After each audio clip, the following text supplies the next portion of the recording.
This is going to be an Eco Resin Pour in our brand new Eco Resin Snowflake mold, just in time for the holidays.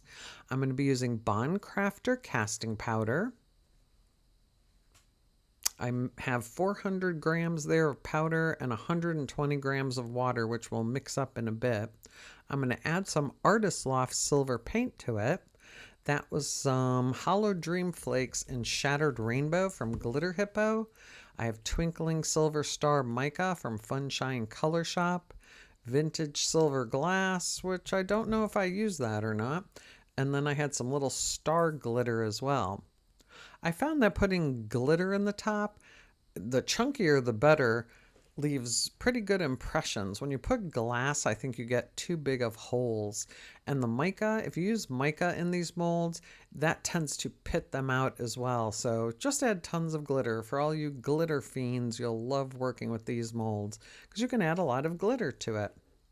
So I'm just using different shapes, different sparkles. Some is very fine. I had the little stars. I don't know that those really showed up. This is another border tray mold like our rectangle one and our flower one, in that you're going to pour the resin on the backs and the sides, and then on the front you're going to have a border area that you can fill with glitter or glass or mica powders or anything you wish. It'll give the piece more of a two-dimensional or three-dimensional effect than just being a flat piece of finished eco resin.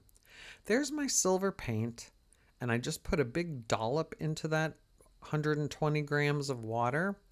And I don't know that much about paint. This was very, very thin. You see it there just kind of floating in the water. I did take some of Bond Craftor's blue water-based dye and added it in right there. I think I just do a couple drops or one drop. Became a beautiful silvery blue color, and I thought, how pretty. But what I'm learning with these eco resins, the powder tends to absorb the colors. So you have to go really, really dark if you want colors to show. And another thing, Bond Craftor's is very thin eco resin, but when you add color to it, it makes the powder thicker. So there's some kind of, I don't know, mathematical or scientifical thing going on there. Scientifical, is that even a word? Anyhow, I'm just showing you how hard this is to mix. It's like pancake batter, very thick pancake batter. And see how the color's already dissipated? Which is sad because that was such a pretty bluish, silverish color. But it did give it a little bit of a tinge other than just white. I just wanted something to make the glitter pop. And because I plan on using some blue glass in this later, I thought that would be a nice contrast. So I sped this up just so you can see how long it took me to mix that. And as you see, that's really thick pancake batter. Usually Bond Craftor Eco Resin is very, very fluid. Not like water, but almost like water. It's very liquidy for a while. This almost looks like it's setting up. So I poured some just in the center there. And with Eco Resin, you want to tap the sides to hopefully get rid of air bubbles. And it settles pretty easily. And then I'm going to pour the rest of the back of the piece. I did not need 400 grams of resin, and I don't remember, I might have poured something else with this. Next time I do a pour in here, I'll get more accurate measurements, but I did mix up 400 grams of the powder to 120 grams of water.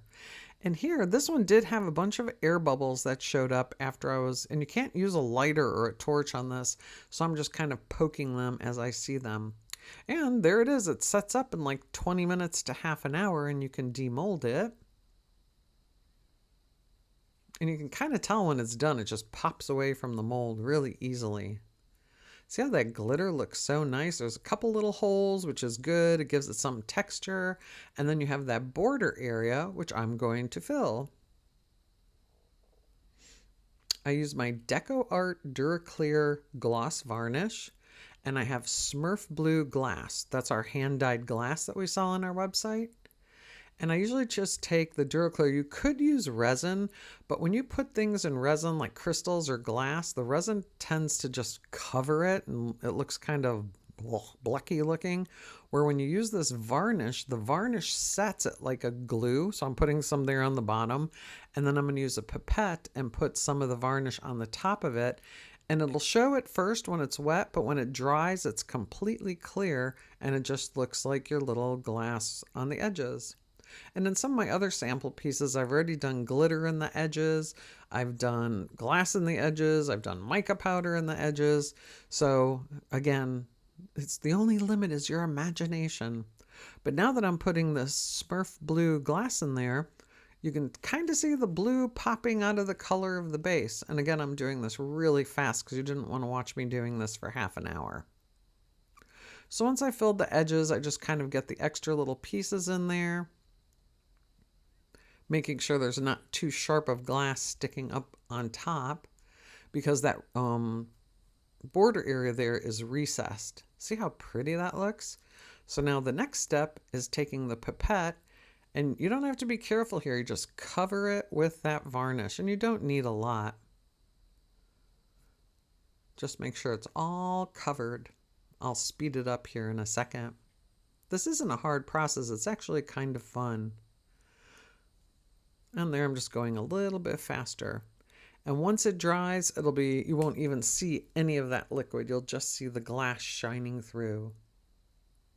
So this is a fun little project to try for Christmas. You could use this as a trivet. You could use it. I think Eco Resin is not supposed to be used for food. It's not food safe. But I actually finished it just with some gloss varnish spray, and it looks wonderful. What a cool little project. And the glass just sparkles in those border edges. I can't wait to try this out in some different colors. Let us know what colors you'd use in the comments below.